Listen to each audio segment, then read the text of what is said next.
बिस्मिल्लाहिर्रहमानिर्रहीम। व्यूअर्स, अपनी पिछली वीडियो में हमने देखा कि हम टैली अकाउंटिंग सॉफ्टवेयर में मर्चेंडाइज इन्वेंट्री को किस तरह से परचेज करते हैं, और व्यूअर्स अपनी इस वीडियो में हम देखेंगे कि हम किस तरह से टैली अकाउंटिंग सॉफ्टवेयर में मर्चेंडाइज को सेल करते हैं।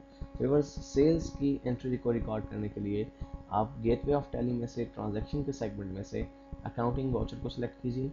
और व्यूअर्स, यहाँ पर बाय डिफ़ॉल्ट जो इस वक्त वाउचर की टाइप सेलेक्ट है वो है पेमेंट की, लेकिन हमें पेमेंट को नहीं सिलेक्ट करना बल्कि हमें इस वक्त सेल्स को सिलेक्ट करना है। तो मैं यहाँ से राइट साइड पे जो हमारे बटन्स बने हुए हैं इसमें से मैं F8 प्रेस करके या सेल्स के बटन पे क्लिक करके सेल्स के ऑप्शन को सिलेक्ट कर लेता हूँ।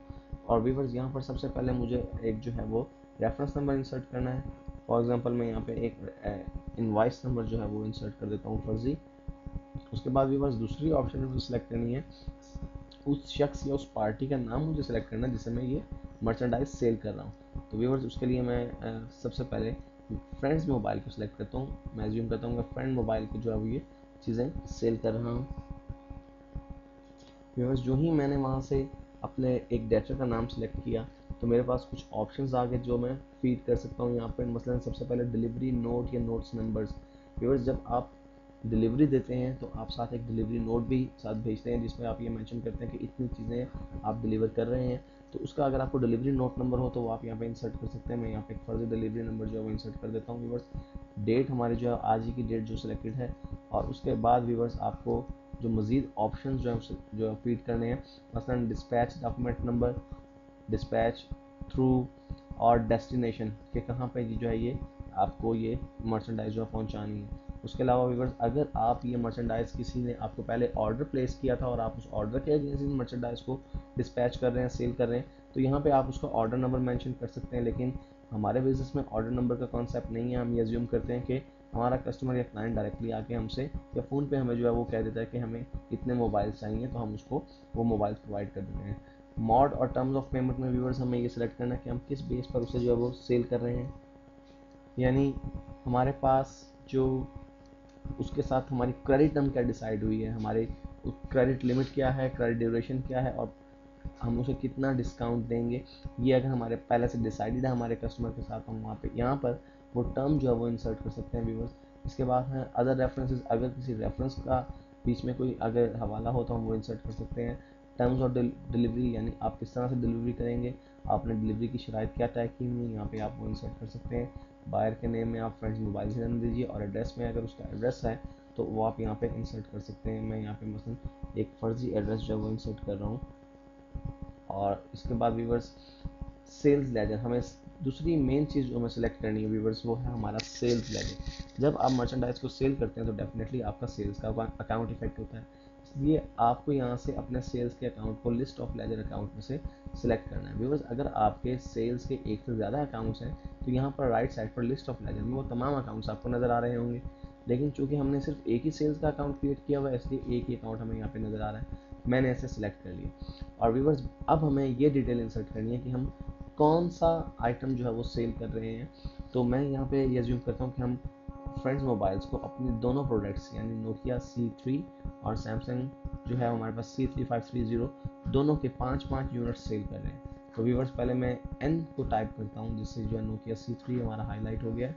मैं इसे सिलेक्ट करता हूँ। क्वांटिटी के अंदर व्यूअर्स मैं इसमें 5 यूनिट लिख देता हूँ, और मैं सेल प्राइस में इसका जो मैंने रेट डिसाइड किया है, फॉर एग्जांपल मैंने ये रेट उसको जो दिया है वो है 12,000 का, तो 12,000 पर पीस है और उसकी अमाउंट बनती है 60,000 व्यूवर्स।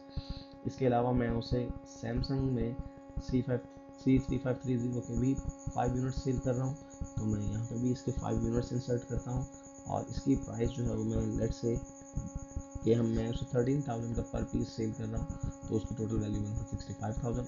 इसे व्यूअर में इंसर्ट करता हूँ और एंटर करते करते नरेशन अगर मैं देना चाहूँ तो नरेशन दे सकता हूँ, और मैं इसे एक्सेप्ट कर देता हूँ। व्यूअर्स, हमने अपनी एक सेल्स इनवॉइस इंसर्ट कर दी है। अब मुझे देखना ये है कि क्या हमारे तमाम रिलेटेड लेजर्स, हमारी तमाम रिलेटेड फाइनेंशियल रिपोर्ट्स जो है अपडेट हो चुकी हैं या नहीं।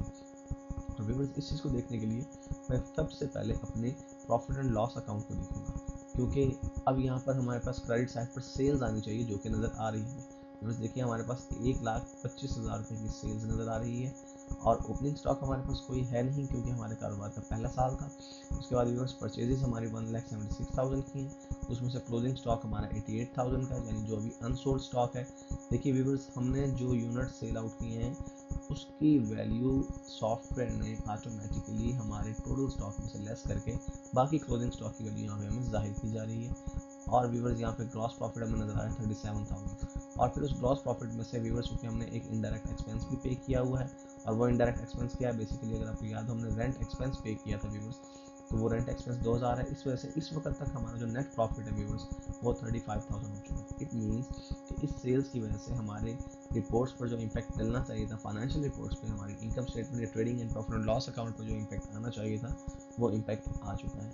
और व्यूवर्स इसके अलावा मैं ये देखना चाहता हूँ कि क्या मेरे डेटर्स के लेजर्स जो हैं वो अपडेट हो गए हैं, क्या मेरी स्टॉक की जो रिपोर्ट है वो अपडेट हो चुकी है। तो स्टॉक की रिपोर्ट को देखने के लिए व्यूवर्स मैं स्टॉक समरी को क्लिक करता हूँ।